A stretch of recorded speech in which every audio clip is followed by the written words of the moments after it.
Was randomly walking down Hollywood Boulevard. I saw you walking down. I was like, oh shit, that's Charlie. Oh, is that right? Yeah, and then before that, I think we did. Did we say hello to each other? I might have just said hello, just walking by, just in passing, real quick. I was probably going to Loteria Grill, that Mexican food restaurant that's really there. good. Yeah, it's closed down now. Is it? All right, we're rolling. Devastating. Oh man, it sucks. Yeah. I want to start by having a little bit of fun. Just answer to the best of your ability. So, since this movie sort of deals with marijuana, I wanted to know your first interaction with weed. Because on TV, it's normally like a bad guy going, take this joint, holding it real menacingly. Yeah. So just wanted to know, like, what was your first interaction with marijuana? Do you know, I've smoked so much marijuana, I can't remember my first interaction with marijuana. Yeah. That's not true. I used to work for many years at an Italian restaurant called La Dolce Vita in Penrith in the Lake District, where I spent my teenage years. And there's a guy called Matteo ran the restaurant, and he was always bringing over people from his hometown, like basically like a work experience, English learning, probably cheap labor system that he had going.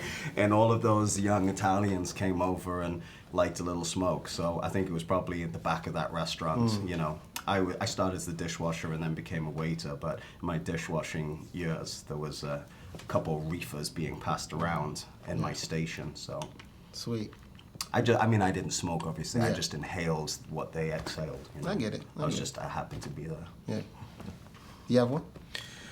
I've never been very good at drugs. I'd like to be better, but my brother's the same. My mother terrified me about drugs, but we did bravely once buy some, what we thought was marijuana.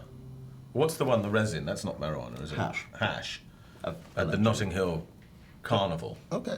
And we took it home and we smoked it very happily before we realised it was actually just a piece of linoleum. Wasn't bad though, we were quite high. I was reading the notes that Guy came up with the idea for this movie over 10 years ago, and it's just coming out now. I'm curious, are there any ideas that you guys have in your head that you would love to bring to life in this new decade? Yeah, there are. He writes scripts. I know. Yeah, and there have been a couple, I mean, I won't go into details, but there are a couple, there's one script that I sold years ago that still haunts me that I would love to resurrect at some point and get made, about Vlad the Impaler. And then there are a couple of there's a story about my father that I've always wanted to tell, and another original story, but I just keep finding ideas that I think are more commercially viable, that I end up spending the little bit of time that I have in between acting gigs, writing, but I turned 40 this year, and I was writing out. Oh, you too? Yeah. Right on. 1980, baby? 79, so 79. last year, September, right so just turned 40, You caught the end of the 70s.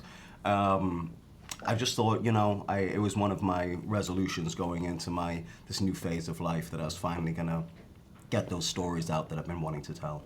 Curious though, just piggybacking off that, when you see someone like Sam Mendes win a Golden Globe for a personal story about his granddad, how does that motivate you? You know what? I didn't know that was the history behind that. I saw the film. I'm a friend of George's. I saw the film. I thought it was pretty spectacular. But you know, it's beautiful. It's beautiful when you hear those stories, and presumably that was a story that he had been carrying for many, many years with the aspiration. I do think also in life in general, but in the life of creative ventures, timing is everything. And you know, when the right moment comes, if you're awake enough, conscious enough to recognize it, then you got to seize it. You know. And it's great sets. We're in a beautiful place now, and you have in your costumes, everything are great. What do you do with those images that have? Because I was looking at the images for this, and the imagery, it's just beautiful, and they get beautiful pictures. Do you keep them? Do you print them out? Do you put them on a wall? Like, what do you do with these? Because you guys are always in spectacular settings. You know, I've got friends. I have just talked constantly through this interview. I'm so thankful for the fourth cup of coffee. I have friends that have decorated their houses with multiple images of themselves, and it's not something that I feel inspired to replicate. You know, it's I tend to not want to have a lot of images of myself around. Yeah. Hugh, last question. Your favorite Snoop Dogg weed song? Oh, Christ. I'm just messing with you. You wrapping me up. Thank you for taking the time to chat. Weed every day. Yes. Take care. Peace. Right on. Hello, Xilla. Zilla, like Godzilla. Like Godzilla. Yeah. Nickname? Mama name you? Nickname. Okay. My mama named me, my dad named me Lamar Valentine. He was going to name me Henry Julius Valentine III. Yeah. He said that's a really rich name, and we were poor, so he settled with Lamar. Okay. Great. I love it that you call yourself McConaughey. That's dope. I want to drink too. You guys all drink. I want to catch up to the party. Can we get a long Yeah. branch for Xilla? Yeah, absolutely. Let's junk it. Sound You're really speed. done. Zilla, I'm going to have you slave to this camera. You can begin whenever you're ready. Zilla Valentine. I want to start by having a little bit of fun. Since Mickey, made a profit with marijuana, I want to know your first interactions with weed. What was your first interaction with it? Right off the bat. Weed. Yeah. Oh, I think mine was probably late in high school. And I remember this. Remember the first time you ever smoke any THC, you don't get high. You don't. The first time, you don't get high. Oh, this is nothing. What's this? Well, later in life, the second time, it obviously go, oh, that's what it is. Yeah. A similar situation. That was my first interaction. I was probably about 15, and I remember having quite a, strong reaction to it, and never sort of, wasn't really something that agreed with me. Yeah. So yeah. Growing up in the UK, it was rare unless you went It's- kind of looking for it. It's true. I was like, Yeah. It was? Like, It yeah. was. Yeah. I think I must have been about like 19, living in Brick Lane, on a rooftop, sunset, the usual, and Somebody just, like, pulled one out a little- funny one? Just a little toke, like Yeah. a mini toke, and I was done. I was like, Yeah. no more. I was gonna be sick. It's such Yeah. lightweight. So it did work on you the first For time? me, yeah. Oh, see you. First time didn't work for Didn't me. me Second either. time, I was in the Dodge Neon, and I just broke up with my girlfriend at the time. And I was like, I never get high. I never get high. Let's go to her house. And he pulled off, and I was like, no, turn around. And I was still living with my mom, stripped off all my clothes, ran upstairs, went in the bed so I wouldn't get in trouble. My first time. Okay. First time again. All right, Valentine. Absolutely. I love that these characters were so cool, man. They're poetic, a lot of stuff about it. What did you guys bring to them? They're rich, but what did you bring to them? I know you always bring stuff to your character. What did you add to it? What did I add to it? I mean, it was pretty, this one was pretty simple. This was not a role for me where I went and had to go do months and months of research. I know people like this in this position.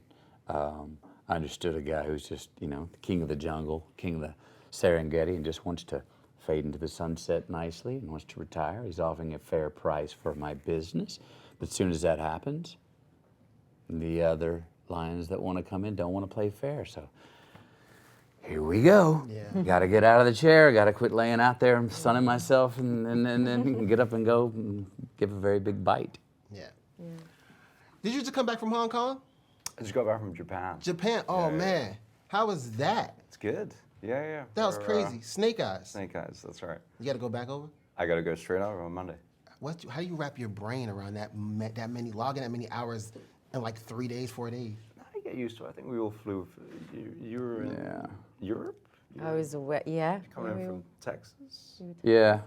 I don't know. How do you, I mean, do you find it this way? Going to work when we're acting, in a way, is a vacation because it's a singular focus. This is more work in a way. It's true. Yeah. Because we're talking to different people, we got different subjects, you don't know what the question is. You go to work on a character, you're going, no matter what, it's never the wrong choice to go, let me zero in on my man or my woman. And in a way, it's a vacation. It's intense, but it's a vacation. It doesn't matter where you are, really, You in know the exactly world. what you're doing at You know? the exact same time. Because you're bringing your own world to wherever you are, in a way. Speaking of that, Guy had this idea for over 10 years, and it finally came to life. Just curious, are there any projects or things that you guys have been sitting on that you actually want to bring to life in this new decade? In this new decade. I don't. No, I don't have anything right now. I think just, I think telling stories, Yeah, Yeah. I mean, you've always got something in the back of your head, but actually putting it on paper, that's the step a lot of people don't take. Right. Yeah. You know what I mean? And so when you actively are just writing, you know, it may sound silly or it may be silly in your head, but you put it down and you bring it into sort of physicality. That's the first step. That's the first hurdle. I'm yet to do that. Something on paper. That's a live-action family film called Curtis Milo, the greatest fisherman the world has never known. And I've had that, and I've got it on paper. It's not as good. It's not good enough on paper as it is in my mind yet. So that's the next challenge: is to go, okay, I see the beauty of it in my mind and imagination. I put it on paper. If that doesn't rival or exceed what's in our mind, it's usually not ready. Awesome. Yeah. She's gapping me up. I have one last question, Okay. but thank you very much Yep. for taking the time to chat with me, bro. Appreciate you guys. Yep. Take care. Nice to meet you. Vicky. Thanks, Zilla. Appreciate it.